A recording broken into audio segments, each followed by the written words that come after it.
Good morning, everyone. First of all, we wanted to say thank you for attending our webinar. My name is Doug Suley with Suley Safety Services, based out of Mississauga, Ontario. And we have Ray Snow, President of HeartZap Safety Training and Equipment, with us today. And this is a joint webinar the purpose of the webinar is to provide you with some information to help you navigate some of the health and safety requirements for the workplace. Today, we're going to go over COVID because unfortunately, COVID is at the top of the list at this point for all businesses. So a couple of housekeeping items. We just like to make sure that you leave your microphones off. Picture, if you want to leave your picture on, that's okay, but you don't have to. We are going to go through the presentation, and then we will have a 5 to 10 minute question and answer period. If you do have any questions in the meantime, you can write them in the chat, and then we will go through the questions in the chat and answer them to the best that we can. So we're going to get started. So we're going to talk a little bit about due diligence and liability, which is big for all owners and businesses, including the good faith immunity, regulations, and guidelines. We'll also talk about general requirements, including screening and masks and face coverings. We'll talk about other measures, including cleaning, signage, physical distancing, PPE, and training. And we'll finish off with some enforcement concerns. So what can happen if an inspector visits your facility? So we'll start with due diligence. Due diligence is the health and safety requirement for all employers. The health and safety laws do require that the employer must do everything reasonable under the circumstances to protect the health and safety of the workers. The employer does have ultimate responsibility to protect workers as well as clients who are in their facility. Employers can be found liable for workers or clients getting sick, violation of health and safety laws, WSIB, and civil suits. And they can also face charges, fines, and imprisonment, as well as civil settlements based on the suits that may be filed. The requirement is for businesses and organizations to comply with any advice, recommendations, and instructions that are issued by the Ministry of Health. A while back, it was discussed that Ontario was going to provide COVID-19 liability protection to businesses, workers, and some organizations that are taking honest measures to follow the public health guidelines. The bill, if it was passed, ensures anyone's making an honest effort to follow public health guidelines while working or volunteering will not be exposed to liability in civil proceedings. The bill prevents lawsuits based on honest effort, but anybody who is found to be in gross negligence or endangering others willfully will not be protected under this legislation. My understanding is this hasn't been passed yet. However, it is still in the phases of being discussed. The current regulations at this point are Regulation 8220, which is the rules for areas in stage 1 under the Reopening Ontario, a Flexible Response to COVID-19 Act, originally developed in 2020. This was originally brought back into force in December 2020 with the lockdown measures implemented on Boxing Day.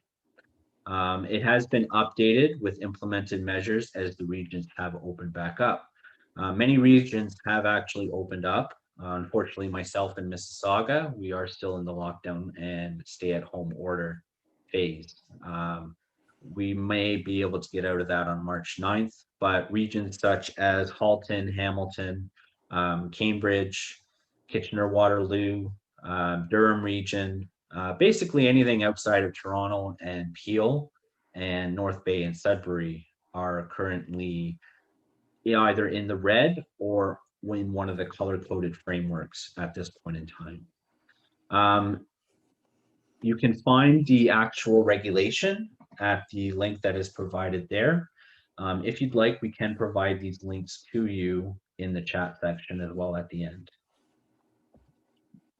There's also sector-specific guidelines. The Ministry of Labor has released up to 200 sector-specific guidelines for businesses to follow. I have provided a link here as well, and again, this can be provided to you. And you should use the guideline that applies to your industry as a starting point. The guideline is there as the minimum requirements. What you do beyond that is more good measure and good faith. So now what we'll do is we'll talk about a few of the requirements. A couple of them I am going to go over in a bit more detail. Some of the other ones are fairly basic, but we'll talk about each one. So first things first, back in the summer of 2020, the Ministry of Labor released a document as a template that can be used by businesses to develop a COVID-19 workplace safety document and plan. This reviews the different requirements for workplaces and develops measures to combat COVID-19. The workplaces and employers must develop a COVID-19 safety policy as well as safe practices, and this plan can be used towards developing a pandemic preparedness policy, which is the next stage. It is available for download. It's free of charge from the Ontario government website. Right now, this is a mandatory document for all businesses. They have put this through in stages. However, at this point, every business is required to have this COVID-19 safety plan.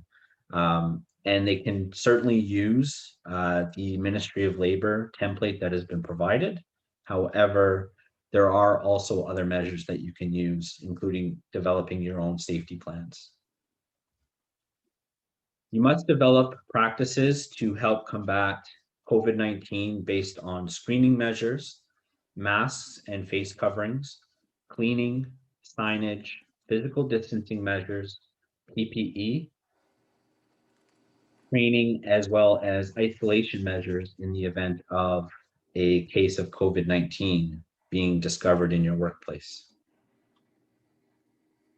So the first thing we're going to talk about is screening. There are different types of screening. There's what's called passive screening, which could be just putting signs up, asking your workers to screen prior to coming in. And there's also active screening, which is actually physically asking questions, maybe taking temperatures and things like that. So on September 26th of last year, the Ministry of Health screening tool was released to all businesses to have access to. The Ministry of Health recommends the use of the screening tool be completed by any workers or essential visitors before or when they enter the workplace. This tool and this legislation also provided the Ministry of Health with enforcement in the sense that if they have made a recommendation, then that recommendation must be implemented in the workplace. I have also provided another link here to where you can find that screening tool. So I guess the question would be, who needs to complete it? Any worker, including staff, students, contractors, or volunteers, must complete this screening tool prior to entering the building. Essential visitors will include all individuals providing services in establishments who are not employees or patrons of the establishment. So this could be a consultant you're working with. This could be a regular visitor or a daily visitor who comes in to do checks. For example, that could be someone like CFIA who's into a meat plant on a daily basis. They must also complete this screening. The screening tool does not have to be completed by patrons or clients or emergency or first responders, but it can be, and you can implement this as an additional measure. The way you have to look at it is the more that you do, the more that you protect your workers and the general public, the better it looks if there is something that happens. So the required screening questions are pretty simple. There's 3 required questions. The first one is, do you have any of the following new or worsening symptoms or signs that are not chronic or related to other known causes or conditions? And the symptoms include fever or chills, difficulty breathing or shortness of breath, cough, sore throat, trouble swallowing, runny nose, stuffy nose or nasal congestion, a decrease or loss of smell or taste, nausea, vomiting, diarrhea, or abdominal pain, and general not feeling well, extreme tiredness, or sore muscles. So this is the first question that must be asked. Your second one is, have you traveled outside of Canada in the past 14 days? And finally, have you had close contact with a confirmed or probable case of COVID-19? So these questions have been taken directly from the screening tool, and these are the minimum questions that you must ask all workers and essential visitors. And if you choose to, you can also ask all clients who may enter your facility. The screening must occur before or when a worker or essential visitor enters the workplace at the beginning of their day or shift. However, there's no specific requirement on how it needs to be done. You can use the actual screening tool that they provide. You can also develop your own measures. Some measures I have seen include having a piece of paper that each person fills out and keeping on file. Other measures include sending a link online that tracks it through, say, Google Docs or through another online program. How you do it, as long as you can provide and show that you have been doing it if there's an inspection and that you have proper records, how you do it is entirely up to you, as long as you do it based on the questions that need to be asked and prior to anyone entering the facility. You should keep the records for a minimum of 30 days. This is for contact tracing purposes. So on October 2nd, masks and face coverings became mandatory in all indoor public spaces. So you have to wear a face covering, which can be a non-medical mask, such as a cloth mask, or a non-surgical mask in public indoor spaces and whenever physical distancing is a challenge. This includes any public space, workplaces, both open and not open to the public, and vehicles operating as businesses, such as taxis and ride shares. They have implemented additional measures to require that workers who travel to work must wear a mask while they're in the vehicle if they cannot physically distance. Now, unless you're on a bus or a large transport truck, there's a very good chance that you cannot physically distance while driving to work. This has to do with crews who may travel to a work site or multiple workers traveling in the same vehicle. There are some exemptions. Medical exemptions do apply. You cannot actually ask for proof of a medical exemption. However, you do have a right not to let that person in. If you can maintain, in the workplace, if you can maintain 2 meters from anyone else while you're in the workplace, you do not have to wear a mask. However, as soon as you are within 2 meters, you need to put the mask on. Now, you can leave it and have faith in your workers that they'll do it. My recommendation is to require your workers to wear masks. You can also temporarily take off the face covering if you're receiving any service that requires the removal of a mask. Engage in any athletic or fitness activity in any time that you eat or drink or smoke. We'll get into a bit more about some of the measures you should make sure you notify your employees about a bit further down. So masks must fit securely to the head with the ties or ear loops. They must maintain their shape after washing or drying. There must be a minimum of 2 layers of tightly woven material, such as cotton or linen, and they must be large enough to completely or comfortably cover the nose and mouth. Many people will put on a mask and they'll wear it around their chin. They'll wear it but leave their nose open. Some of them will hang it off of one ear. This is all not compliant and not acceptable. At this point, it has been a year, and if you are required to wear a mask, you should wear a mask properly. Not wearing it basically defeats the whole purpose of wearing the mask. So, whenever you take off or put on the mask, you should always wash your hands. If you are not able to wash your hands, you should use sanitizer prior to putting on the mask or prior to taking off the mask. You should avoid touching or moving or adjusting the mask whenever possible. Don't share your mask with others. And if it becomes slightly wet or dirty, it should be changed. And whenever you are throwing out a disposable mask, you should throw it out into a lined garbage bin and wash your hands, and please don't leave them in shopping carts or on the ground. If the face covering can be cleaned, there are plenty of face coverings that are capable of being cleaned and reused. Put it directly into the washing machine or a bag that can be emptied into the washing machine. Wash it with other items using a hot cycle with laundry detergent. You don't have to use any special soaps.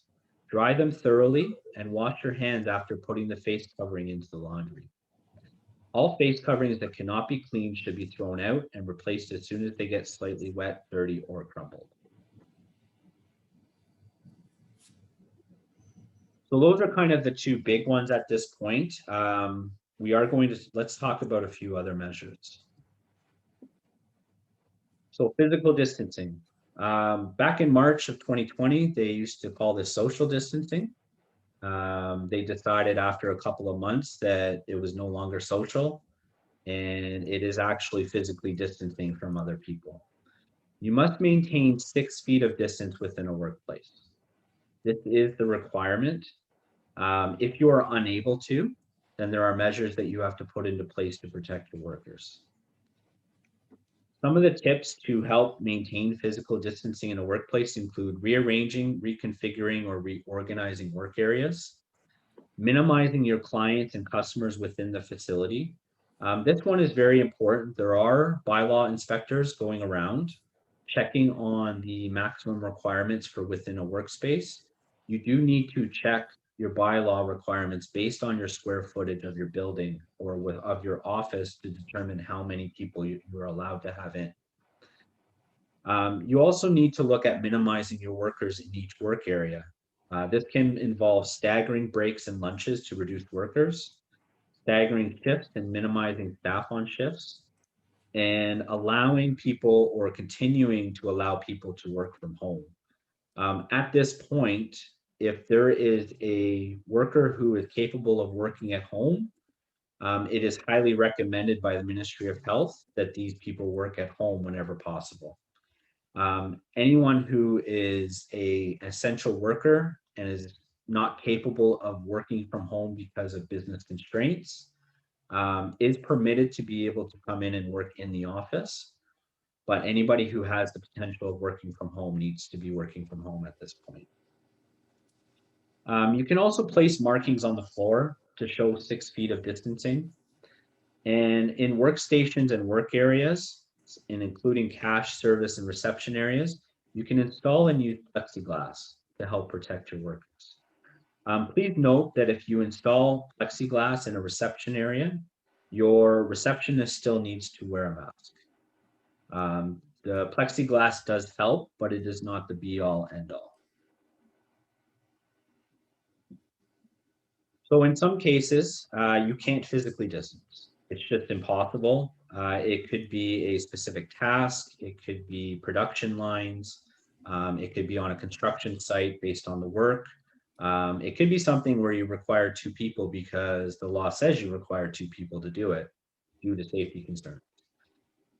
Some tips that you can use include installing plexiglass and barriers that separate workers and workstations. Stagger breaks and lunches to reduce workers on site or at one point. Minimize your clients and customers within the workplace further. Set up other break and lunch arrangements, including outdoor spaces. I mean, unfortunately, in the summer, that's a great thing to do, but in the winter, unless you're going to install heaters, it's probably not ideal. And make sure workers wear their PPE. So the absolute minimum is making sure they wear a mask. In many cases, face shields are also beneficial, but someone who wears a face shield also needs to wear a mask under that face shield, as the face shield is not sufficient. When you talk about cleaning, cleaning high-use areas, including offices, washrooms, lunchrooms, this should be done regularly. You should also make sure that cleaning and sanitizing high-touch areas frequently, including door handles and desks, or even computers and equipment. And it's important to, with anything you set up, it's important to have a document to back up what it is you're doing. Telling someone that you are screening or telling someone that you're doing cleaning, but there's nothing to show that there's a process in place, isn't good enough. You need to have your document to back up whatever it is that you're doing. So having designated workers, you could use a cleaning company as well, but make sure that you have a proper document that has a checklist of what's been done and the time that it has been done. Whenever you're talking about hand washing, so always remember hand washing is better than sanitizer. So hand washing with soap and hot water is far better at removing any germs than sanitizer. Always make sure that if you are washing your hands, use 20 seconds as your minimum. I like to say sing happy birthday twice. That'll usually get you to about 20 seconds. And you should also make sure that you have signs posted in any area where hand washing is required. So that could be your washrooms and lunchrooms. Whenever you're using sanitizer, you should always set up sanitizer at every entrance, washroom, and high traffic areas. If it's possible, you should set them up at workstations or set them up in an area where it's accessible to all workers. Keep your sanitizer well stocked and reinforce hand washing with soap and water as the primary way to clean their hands. But make sure your sanitizer meets Health Canada standards. I've noticed over the past year that a lot of companies have come to the forefront and really helped out by creating hand sanitizer. In some cases, unfortunately, it hasn't complied with Health Canada, and there have been significant recalls. Make sure that it complies. You can use the link below here to actually check to see whether the hand sanitizer you have complies with current Health Canada standards. Another important aspect is your signage. You need to have signage posted throughout the facility. So your first one you need to post is your wearing of a mask. This should be posted on every front entrance or any entrance to the building, and it should be posted throughout the facility as a reminder. Physical distancing. These signs should be posted throughout the facility as well. Hand washing and sanitizing should be posted in washrooms, receptions, and main areas, or anywhere where hand washing is required. And finally, screening reminders and reporting symptoms requirements should be posted on the front door or on any entrance into the facility. It's important to make sure that you have sufficient signs posted. Consider in some cases, especially with physical distancing, that there's one in each room at a minimum. Make sure that they're not posted and then covered up with materials or equipment or furniture. Make sure that they are visible. And the Ministry of Labor does have sector-specific signs available for use, and you should post them in the languages spoken in the workplace, as well as English. Most places will be English, however, there are many workplaces that have multicultural workforces, so you should try to post a sign in the language that is the majority language spoken in the workplace. We have provided a link here to obtain those signs. There are also companies who may sell markers and things like that for physical distancing. If you are interested, please don't hesitate to reach out to us and we'll be happy to provide you with companies that do that. So PPE, PPE is always the last line of defense. However, right now with regards to masks and face coverings, they are absolutely mandatory in all indoor spaces. A non-surgical mask or cloth face covering is okay. Many people I've seen may have the neck warmers that they can pull up over their face. These are acceptable in workplaces. However, you need to be careful of other requirements, such as if you're in food or other industries where they are highly regulated. Your best bet is going to be your non-surgical mask or cloth face covering. This does depend on the workplace tasks and exposure to chemicals as well. You also need to keep that in mind. And you may need a higher grade mask, such as an N95, self-contained breathing apparatus, air purifying or air supplied mask. You must also make sure that the masks are fit to each worker. If you are providing, especially N95 or any of the higher grade masks, they must have a proper mask fit test completed to ensure that they are shown that they are fitting properly. Your face shield, you also need to consider face shields. Face shields do not replace masks when physical distancing is not possible. A face shield is an additional measure that you would use. Screeners, if you have someone who is asking questions to your clients or asking the questions physically to the workers, they should also have a face shield as well as a mask on when asking those questions.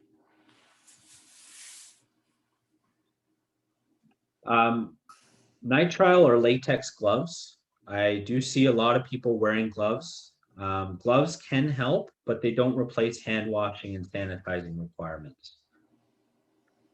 And of course, with regards to PPE, you must still have or use other PPE that's required by law or by your employer. This can include safety boots, hard hats, vests, eye protection, ear protection, or any other PPE that's required by law or by what your employer requires. That sort of situation is dependent on each workplace. And finally, you need to provide training to your workers. So you need to be careful. You can't just implement everything and say, okay, this is what you need to do. You need to have proper documented training. So you need to make sure that your workers are trained on the symptoms, how to wear a mask properly, hand washing and sanitizing, physical distancing measures, how to report symptoms or concerns, where to get more information, as well as reminding them that the right to refuse unsafe work does apply with regards to COVID-19. So if a worker refuses to do the work because they are concerned about the safety with regards to COVID-19, they cannot be punished. This is under the health and safety laws. You do need to investigate and make the necessary corrections. And if not, and it's still not good enough, then an ministry inspector will have to be called in. So when do you train your workers? You need to train them as soon as they start, but you also need to have regular reminders. One of the things that you can consider is a safety talk. So in some industries, safety talks are a regular occurrence. I would consistently go over COVID measures at least until the pandemic has been called off. So we've gone over some of the measures, some of the basic requirements to consider. Every company is going to have different requirements, and every company is going to have different ways that they implement those measures. The whole point was to try and give you a bit of a basic idea, but let's talk about enforcement concerns. So right now, the failure to comply with the Reopening Ontario Act regulations is an offense for which you may be liable on conviction to a fine between $750 to $500,000 and a term of imprisonment of not more than 1 year. It is an offense under the Health Protection and Promotion Act for which you may be liable on conviction to a fine of up to $5,000 for every day or part of day on which the offense occurs or continues. So one of the inspectors you could see regularly is the Ministry of Labor inspector, or as they like to call it now, the Ministry of Labor Training and Skills Development. They will visit the workplace to check on COVID-19 compliance. I do know with the lockdown measures, that is what they were concentrating on. However, please keep in mind that they are health and safety inspectors, and they will be checking everything else as well. It is almost always unannounced. It's very rare that they will reach out to you prior to coming in. Please remember that part of the Health and Safety Act, Section 54, permits them to come in to the workplace to inspect and permits them to issue orders on compliance. You may also see bylaw officers, TSSA inspectors, or other approved inspectors of the Ministry of Labor or Ministry of Health, or a local health unit. They will also visit the workplace to check on compliance with COVID-19 measures, and they will almost always be unannounced. If they do find issues in the workplace, they can issue notices of compliance. They can issue stop work orders. They can issue fines directly. And always remember, regardless of what they find, if they do find something, they will come back. They're not just going to assume that if you tell them that it's fixed, that they're just going to leave it. They will come back to check. In regards to COVID, you also have to remember, you don't want to let safety fall by the wayside. You need to make sure that on top of COVID measures, although it is the forefront right now, you also need to make sure that all your health and safety within the workplace is all taken care of and it's kept up to date as well. So I posted a few links here. I have the Ministry of Labor health and safety page, as well as the contact number for questions, reports, and complaints. Public Health Ontario, which has significant information, including Ministry of Health requirements. Health Canada is more Canada as a whole, and the Ontario Government COVID response page, which will have plenty of information on sector-specific guidelines and requirements, including masks and posters that you can download to use in your workplace. So to finish off, we just wanted to provide our contact information here. If you'd like to reach out to myself or Ray, here is our contact information. It'd also be really great if you follow us on social media, as we do like, both of us do like to post newsletters, tips and tricks, and keep people up to date with trends within the industry and stuff as well. So if you'd like to give us a follow, that would be really appreciated. You can also sign up for our newsletters. Just contact us for further information, and we'll be happy to get you signed up for the newsletters as well. Okay.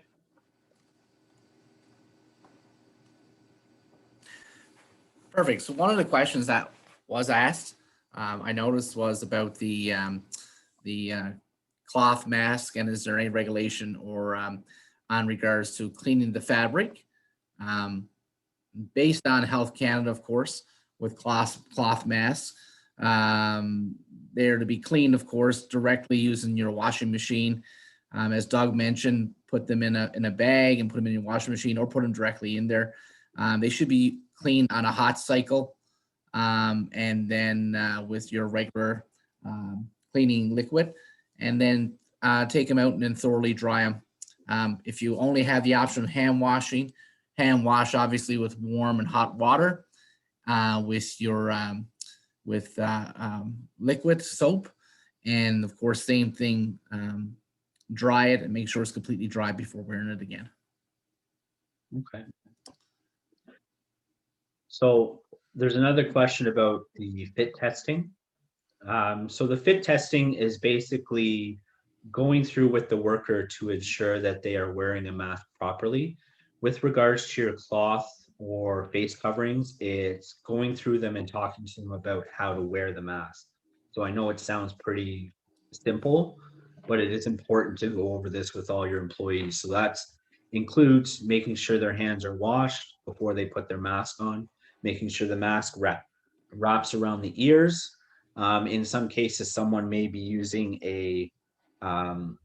like a device that will help them keep it off their ears. That is also acceptable as well, but making sure that they know for non-surgical masks to squeeze the top to make sure it goes over the nose.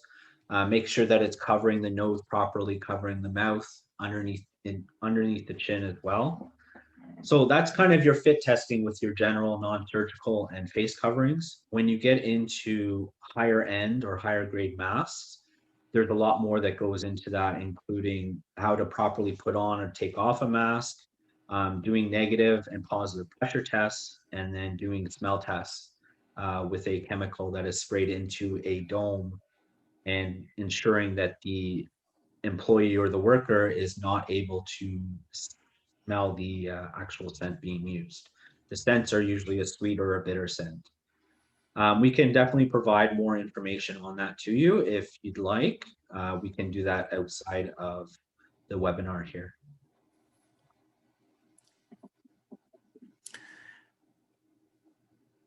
And does there any have questions? any questions?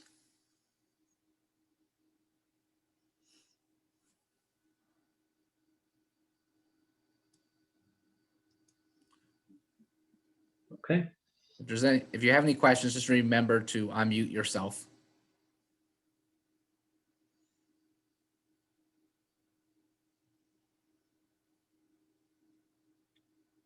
Okay. Hi, Okay, it's Carol oh, Knight. sorry. Yep. Hi, I'm sorry if I've missed it. I had a bit of connection issues. I'm just wondering if the deck will be shared with the group. And out as Yeah. some type of document to everyone once we've completed the webinar, for sure. Awesome, thank you. No problem. Any other questions? It was a lot of information to take in. I know that for sure. If you do have any questions about anything specific to your company and your requirements, please feel free to reach out to us, and we will be happy to provide you with any assistance that may be needed. And just to let everyone know, this is our first webinar, but we're looking to make this a monthly event, that once a month we will do a webinar and send out to all of our clients the date and time, and the same process of kind of what we just did over the last week and a half to 2 weeks. We'll be doing the same for March month. And we should be developing and determining what the next topic will be in the next week or two. So we will have that available to you guys for anybody who's interested.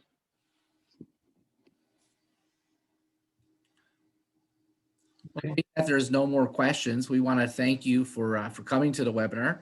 And like Doug mentioned, if you do have questions outside of this, reach out to us. Certainly pop us a call, an email, and we'll be able to work with you for sure. All right, everyone. Thank you very much. Have a wonderful day. Please stay safe out there. And we will hopefully see you in next month for the next webinar. Take care.